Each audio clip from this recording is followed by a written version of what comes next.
3 plus grandes peurs des femmes dans la sexualité.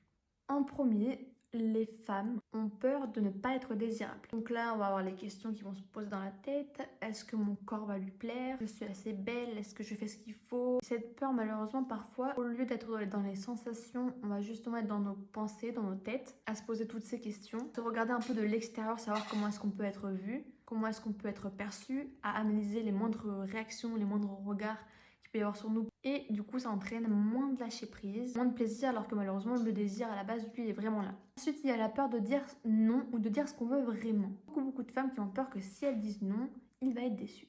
Ou si je dis ce que j'aime, il va penser que je suis trop exigeante ou j'en demande trop. Ou même de passer pour une femme impure, entre guillemets, pour pas dire de vulgarité.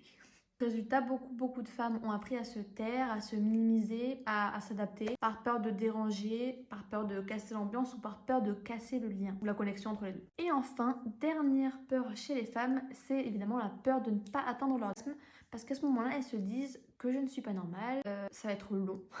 Et alors elles vont devoir simuler, enfin c'est beaucoup de pression. Parce que l'orgasme aujourd'hui il est présenté comme une norme, comme un objectif à atteindre à la fin de chaque rapport, alors qu'on n'est pas forcément obligé de le faire à la fin, mais enfin bon, c'est notre histoire. Il est vu comme presque une preuve de réussite d'un rapport. Alors que beaucoup de femmes, si on les écoute, le plus important c'est le plaisir durant l'acte et la connexion avec la personne.